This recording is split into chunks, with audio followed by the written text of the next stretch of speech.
G'day friends, hello. I've got to put my password in. Hang on a sec. Let's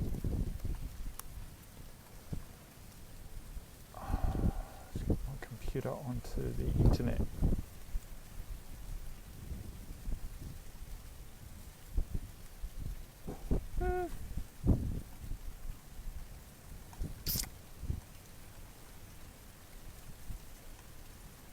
Well, that'll do.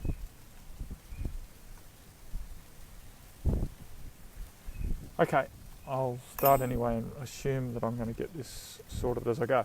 It's Chat with Matt. Welcome. Hello. Here we are, 28th of September 2021. I'm still in the Cook Islands for another couple of days before travelling back to New Zealand. We're here to have a chat for the next half hour with the intention to stimulate some empowered transformation for you.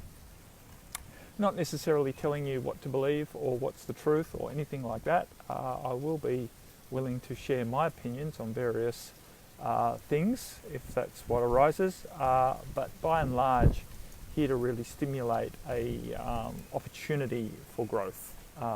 So we encourage you to allow yourself to feel and to think what comes up for you as a result of the conversation that we are partaking in. Thank you. The calendar's telling me it's Chat with Matt time and I'm here, but what I want to do is get to some questions that were written in ahead of time. I'm only just back from an extensive walk this morning up into the hills here that took a little bit longer than I was anticipating, hence coming to you a little bit late and a little bit rushed because I did need to have a shower when I got back because I was very, very hot and sweaty. Goodness.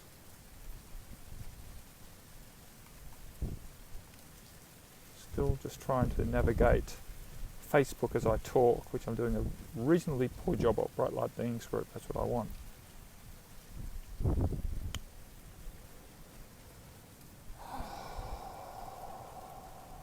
There I am on live, so that's a good start. And here is where I ask for any questions. Awesome, Tracy's asked a question too, which I haven't even got to read.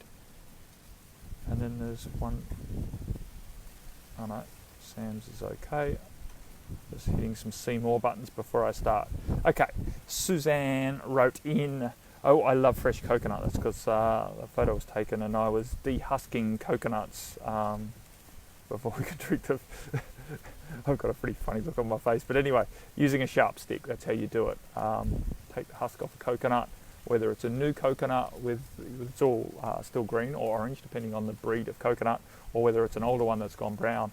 You use a sharp stick stuck into the ground to take the husk off and get back to the coconut, which you can then either pierce and put a straw in it, or you can crack open and grate, depending on what sort of coconut it is.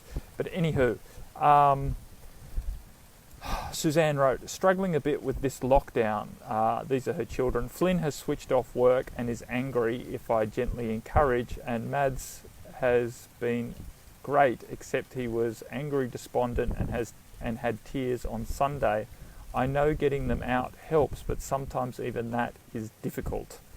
Yeah, so this is pretty common that our young people, who are generally very sensitive, are feeling what society is feeling, and then of course being underprepared for it, uneducated around this experience, right? Feeling other people's stuff, feeling societal energies, tend to take it on board and then feel like it's theirs. Of course, we still do that, I still do that, but young people in general have a very hard time. It's very hard being young, full stop, and being young at this time when there is so much fear and so much uncertainty in the external world. Like, as a 18, 20-year-old, 16-year-old, the future doesn't look too freaking bright out there, does it? With all this pandemic, not being able to travel, lockdowns, passports, mandates, lack of freedom, fear everywhere, not supposed to be going around to your mate's house because,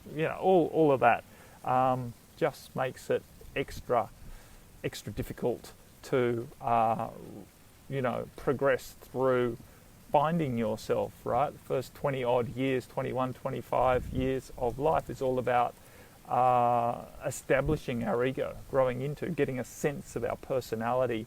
Of course, it doesn't finish there, but there's the famous quote, and I can't remember whose it was, but went something along the line that people spend the first 21 years of their life developing their ego and the rest of their life trying to overcome it.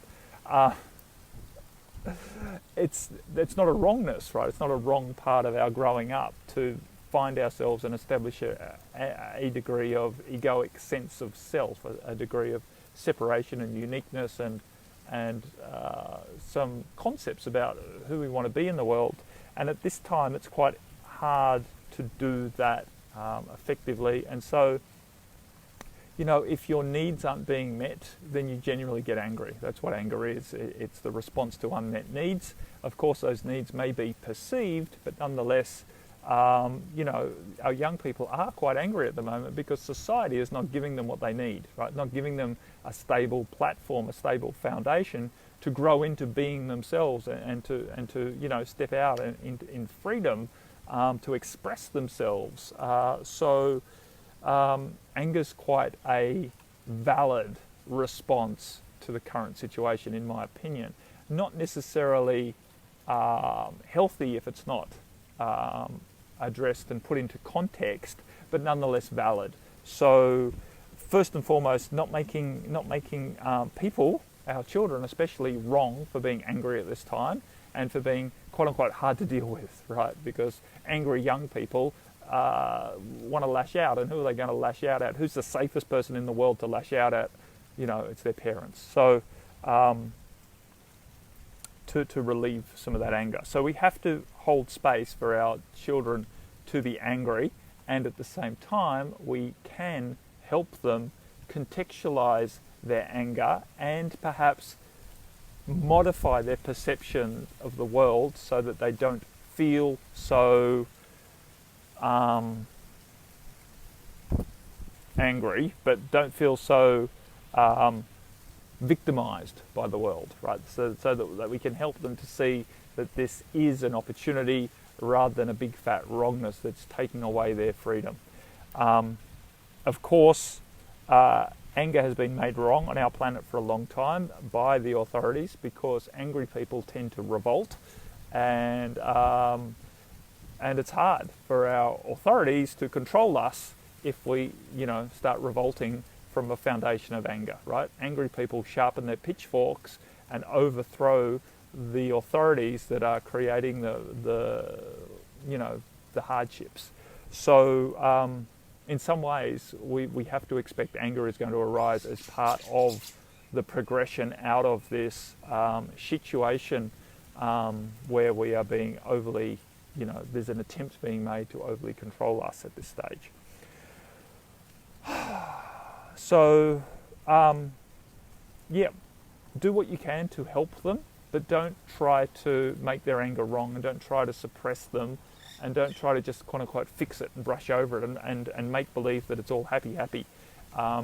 Be willing to acknowledge that it is really shitty right now for all of us, and most of all for young people who are, feeling that what sort of a future is available.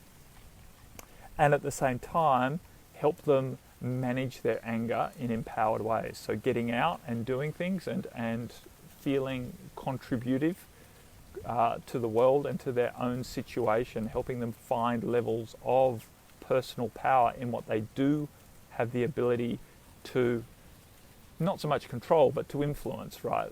And they do have ability to influence their mood, and they do have ability to influence what situations they put themselves in, at least on a micro level, right? On a small individual level, they can choose to feel more free, to feel more empowered, and to get out there and be, to feel purposeful and a contribution in their way. And there's no right way to be a contribution, right? That might be an artistic endeavor, it might be a humanitarian endeavor, that might be a sporting endeavor, whatever it is, allow them to really find a degree of passion and purpose in pursuing something that gives them a degree of meaning, while a lot of their macro meaning, how am I going to be successful, how am I going to be comfortable in the world, right? How am I going to live my dreams is difficult for them to see possibilities. Difficult for all of us to see possibilities at this stage, and I encourage us all to yet still choose to believe, to have faith that there are great possibilities out there in the world right now, and this shituation that's unfolding is actually part of the process of the disintegration of the controlling structures that have suppressed us for a long time, thousands of years, coming to an end. Awesome. Lorraine, I have a question remembering. Can mantras, affirmations, or setting intentions help us to remember the important wisdom, aha moments of truth that seem so poignant and obvious at the time? We can't imagine forgetting them, and yet we can and do forget at times, or at least I do. Do you have any other suggestions of how to remember our Do you have any other suggestions of how to remember and live our truth? I have dark places I don't want to revisit, places the truth set me free from, and I don't want to end up back there again. Thank you. I plan to stay awake. The session is late for me, but will definitely listen to the replay if not. Okay, Lorraine. So I'll start at the beginning, the more superficial level, and then we'll move into that stuff at the end, which has, deeper levels. Awesome, Susan. I'm glad you were here and got that. Yeah. Don't, and at the same time, don't put too much pressure on yourself or on them to quote unquote get out, right? I know we have perceptions that sitting around on devices is not great, with good reason, but at the same time, if I know one thing about trying to get young people to do anything, pressuring them doesn't work. And making them feel that they're wrong for what they're choosing to do also doesn't help, just creates more contraction.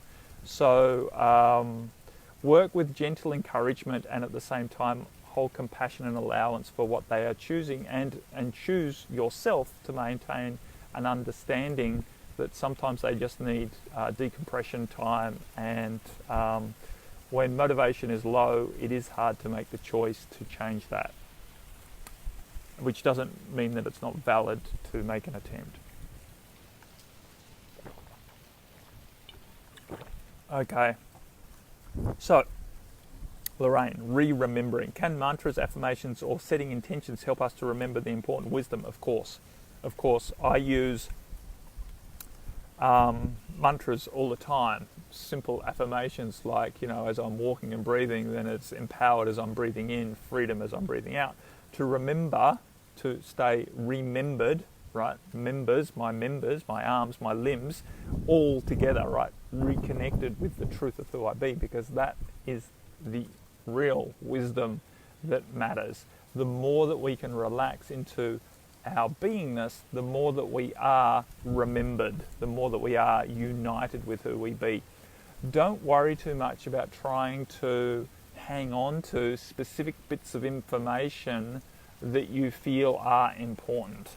I know, the process of forgetting and remembering is a valid one and a very human one, and don't get too caught up in not wanting to forget. Don't make it wrong when you find yourself in quote-unquote suffering, pain, discomfort, and then go, oh, if only I had have remembered these wisdoms, then I wouldn't have got myself here. It's not true. The reason that you are suffering generally and having these experiences is because you are releasing yet more layers of density and discordance that you carry from the past. So don't make, so this is what I really wanted to get into with this sort of, I have dark places I don't want to revisit. You have to be willing to revisit them. The more that you hold yourself in resistance to not wanting, hey Sister Mary, hey Sister Christina, the more that you hold yourself in resistance to not wanting to visit dark places for fear of getting stuck there, and from remembering how much suffering you spent there in the past, is not helpful. True empowered freedom is willing to go anywhere. True authentic confidence in ourselves doesn't fear depression anymore, doesn't fear these dark places, doesn't fear anger, doesn't fear any particular emotion or any state of being, because we know that we are an empowered being who are in a state of flux, and that we can continue to progress even if we find ourselves in places where we don't appreciate, we don't like. We've been there before, we suffered there before, we don't want to go back there, we understand that, but trying not to go there, being scared of going there, not wanting to go there is almost, creating it. So you have to be willing to trust that if you go back to a dark place, you will evolve out of it much more quickly than you did the first time. So the point is, going back to a dark place isn't a failing of yours. It's part of a process.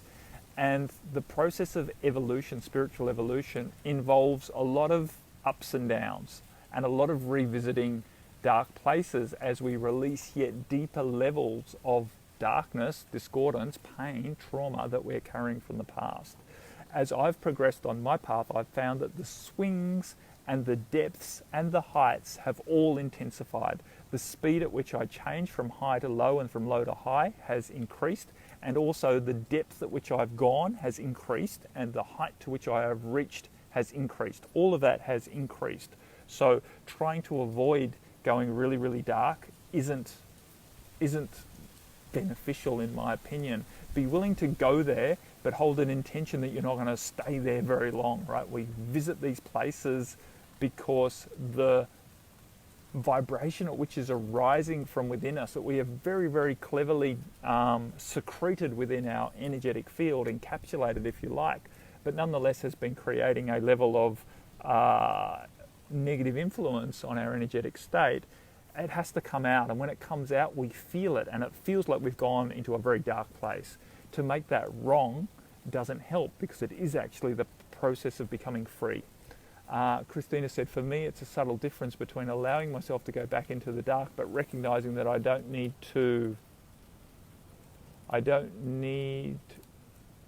deliberately go into a torturous situation in order to prove that I've evolved. Yeah, very good, Christina, and it's very true. We don't need to stay there, and we don't need to be a martyr in that space. We don't need to visit hell in order to prove that we're strong. But at the same time, in my opinion, it's important that we don't resist going anywhere that we are naturally led, right? And if we're naturally led into a dark place, because that's part of our process of releasing that darkness, then it doesn't help to make it wrong, or to feel that we failed, or think that we've, judge ourselves as forgetting the wisdom that keeps us out of these places. I don't believe that's the truth. So you will remember any piece of wisdom. I have a strong belief that I remember any piece of wisdom that is going to serve me in the moment that I require it. And I don't need to hang on to my wisdom. I don't need to, carry a journal around with me and keep rereading. It doesn't hurt to reread your journal, by the way, but I don't need to keep propping myself up to avoid becoming dark or depressed, because I recognize that being dark and depressed is actually not a bad thing, as long as I don't stay there too long and allow it to overly influence important choices that I have to make in the world. Feeling it is appropriate. Staying there and identifying with it is not welcome. Our wisdom integrates into us such that we don't need to remember it anymore, because it is, like, mentally remember it, because it is remembered. It is, as you said, integrated, right? It's part of us, and it will be that will be available whenever it is necessary for us to act from that understanding. So hopefully that helps, Sister Lorraine. I'm going to move on and talk to what Sister Tracy wrote. Hi Matt, I really desire to be in service to facilitating the higher frequencies forming on the earth, and part of what is being relaxed as you have taught us. What else? ? I feel I have some first and second chakra issues to sort out. I have some physical correlations in these areas. Joy seems to elude me. I expect more exuberant happiness, I guess. I love living as a traveller, but it can also have me feeling displaced. I am hoping the good vibrations of Mount Shasta will assist my intentions the next couple of days. Your input is greatly appreciated. Yeah, awesome expression, Sister Tracy. And for those of you who don't know, Tracy's basically left Canada, travelling across America towards Central America, or at least Mexico. I can't remember exactly where she's going, but on a big road trip, which is, inherently destabilizing. And there's nothing wrong with feeling destabilized. I've done some, I'm not a traveller, quote unquote. This is someone who's been in the Cook Islands for 4 months. But my nature is I'm a homebody. I'm very happy. I can be very happy and very comfortable in reasonably tight routines. I don't need a lot of stimulation. I don't need to go and see other things in order to feel fulfilled. I'm not traveling because I need to travel. Marie, my wife, loves to travel and finds great stimulation and gets very uncomfortable if we stay still for too long. Like we, tend to buy and sell houses at least every 3 or 4 years. We tend, to have to go away and travel and stuff to break up routine because that makes her feel comfortable. I, on the other hand, feel very comfortable staying home and struggle a little bit traveling, to be honest. But there's benefits in doing all. And so for me, traveling does help us feel very destabilized and unfounded, ungrounded, and at the same time gives us great opportunities to grow and expand and to push up against our edge. For those of us who love to travel, then being willing to stay still for a period of time helps them push up against their edge and find a degree of comfort in the routine and a sense of groundedness in their being, right? So it's important for us to give and take in the world. Awesome, Susan. It's exactly right. We tend to find good partnerships in people who are somewhat opposite to us because it helps us to grow and to maintain a balanced view on the world, right? If two people get together who are very, very similar, then it's very easy for them to contract into the comfort of not rocking anyone's boat. And that leads to, if we don't use it, we lose it, which is, a saying that we use in yoga and in exercise and all the rest of it. If we don't move a certain part of our body, then we lose functionality. If we don't use our brain in certain ways, then we lose that functionality, right? If we're not doing, mental maths, then we kind of get rusty with doing mental maths, and then we're not able to do what we once were able to do. So it's the same with confronting our fears. It's the same as stepping out of our comfort zones. If we don't do it often, then we lose the ability to do it, and it becomes more and more overwhelming whenever the opportunity or the necessity to step out of our comfort zone comes our way. So can't remember where I'm going here. I'm trying to answer Sister Tracy's question. What else was the question? So allow yourself to go through this process and allow yourself to be okay with the fact that traveling is difficult, and at the same time, traveling is an awesome opportunity. It is an awesome opportunity to embrace new things and to push your limits, and that will leave you feeling uncomfortable and ungrounded to a degree. Visiting high vibrational places is not always comfortable. It's exciting, but please modify your expectations that going to somewhere like Mount Shasta is not necessarily going to leave you at first feeling joyful and inspired. Quite often visiting high vibrational places leaves us feeling uncomfortable and shook up. It can quite often expose a high vibrational environment, can bring to the surface the discordance that we're still carrying. It acts as a catalyst for our purification, and that's not a bad thing, but a lot of people expect that when they go into a high vibrational place that they're supposed to feel good, and for a lot of people feel very disappointed and feel that they somehow got it wrong when they go to a high vibrational place and they quote unquote get sick. Right, which I see time and time again, and I experience myself. you get to a high vibrational place, and the first thing that happens is you have a big purge, you get sick, or you feel mentally unstable or emotionally unstable. Not a wrongness, right? This is all a beautiful service to you and to your opportunity to move into what you desire, right? You desire to be in service, facilitating the higher frequencies forming on the earth, right? So allow that intention to be all that matters, and to allow yourself to let go of judging whether you're doing a good job of that or not. Because when we hold these strong and empowered and high intentions, right, to be of service of the highest frequencies, then we have to expect to get there, we're going to go through a process of releasing what's been holding us back from doing that. And so we set a high vibrational intention, and then it seems that we fail and go backwards, right? It seems that life gets worse at first because we're releasing what's holding us out of achieving what we're intending to do. So that's difficult. So the fact that, lower chakra stuff is coming out up to sort out is great. Not comfortable, concerning for the mind, and you want to work out how you can better go through it more quickly.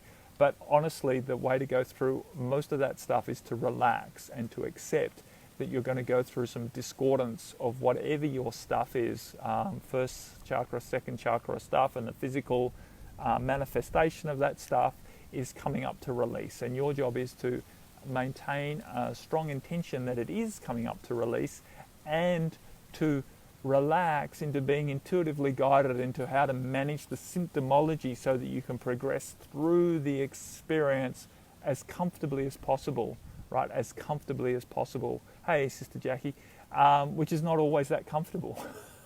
Unfortunately, as comfortable as possible is not usually as comfortable as we would like. So be an allowance that, the journey that you're on is a massive one and a magnificent one, and it's quite normal, understandable for it not to be a comfortable one. And so the best thing that you can do is to get out of self-judgment around the difficulties of it, and to really appreciate the opportunities in what you're doing, the traveling and the choice to hold high vibrational intent to be of service are great opportunities, not necessarily comfortable paths to walk or drive. In your case, towing a trailer and a this and a that, right? So relax. So relax and allow the process to be uncomfortable. Relax and allow the challenges to arise, and relax and trust and have faith that you're going in a direction that is really, really beneficial. Christina wrote, when I started healing, I tried really hard to send healing. I wasn't very good. When I relaxed and realized that energy flowed without effort, then it worked. We worry we don't have enough light, but we do, and we are light. Exactly. One of the ways that most people trip themselves up is looking for evidence that they're powerful enough. And as long as you're looking for evidence, you're basically reinforcing the doubts that you're not. The more that you can just relax and accept that you are powerful enough, the more that you will come to realize your power. When we stop trying so hard, it all becomes much more apparent how much influence we have and how much benefit we are and how worthy we are. As long as we're trying to prove ourselves, we will always be looking at ourselves through a lens of not good enough, right? It's when we let go of trying to prove ourselves and just accept that we're good enough, then we start having more and more experiences, and more evidence comes our way to reinforce what we have now just chosen to accept. It's difficult because we've been brought up, educated into this idea that we need to see proof in order to believe something. I'll see that. No, I'll believe that when I see it. Right, and the point is, you won't see it until you believe it. So as long as you're trying to see it before you believe it, then you're never really going to see it, because it's the beliefs that allow our perception to shift so that we can then see into a different reality. You are good enough, and you are already in service of facilitating the higher frequencies. You don't need to try too hard to do that. You just need to relax into allowing yourself to be naturally yourself, which is the greatest, it's our beingness. This is, my path of the last, particularly this year, has been to relax into allowing my beingness to be enough and to really take my foot off the gas in how much doing I've been doing. I haven't developed any new programs this year. I haven't done any telesummits this year. I haven't done any of that stuff this year. For the first time in 6 or 7 years, I've basically been resting on my laurels and reinforcing my beingness here, right? Helping myself find comfort in knowing that the being that I be is enough and that I don't need to do all this doing.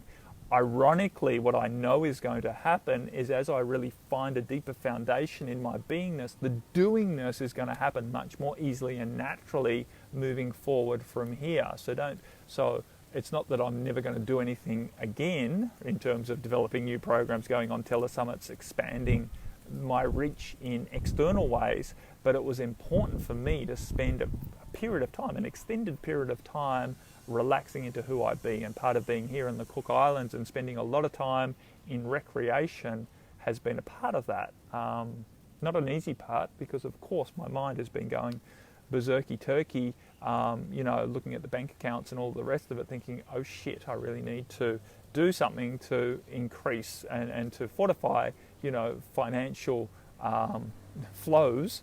But this is the point. We have to be willing to really trust. We have to be willing to put our money where our mouth is and to relax out of trying so hard to survive, and to trust that our beingness is all that matters, so that survival ironically becomes easier. That's it. So relaxing is a creative process, no doubt. Relaxing is an awesomely complex process of choosing to walk a path, of consistently identifying, maintaining awareness of how we are contracting, getting stressed, and choosing to use all sorts of tools and opportunities to relax out of that tension, tightness, discomfort, discordance, belief systems. That's it, friends. Anyway, I've pretty much, Sam wrote, looking forward to catching you. Awesome. Sam will see it in replay. So, my friends, I have done our half an hour here, I'm pretty sure, unless I started really late. Live. 32 minutes. So thank you so much. One thing I haven't done very recently, and one thing that popped into my mind as I was walking up my hill, and I did have a really good idea for making a layered recording, and I must write that down before it leaves me completely, as I was doing my walk today, which was a bit longer than I anticipated and a little bit more vigorous, and I crossed the stream, would you believe, 20 times on the way up and 20 times on the way back, so it was 40 stream crossings. The first ones on the way up, of course, I managed to keep my feet dry because I was spending the time to rock up. On the way down, I got to the point of just having to walk through them all. So got back with wet shoes and wet feet, never mind. But the point, where am I going? Completely forgotten a thing that I was going to record. No, completely lost it. That's that, I guess. Welcome to my world. No. Anyway, much love to you all, my friends. Hopefully, I will remember whatever, but I will write down this process that I was going to write. Relaxing, breathing, walking. As I was walking, had an idea. No. Lost where I was going. Layers. Many layers.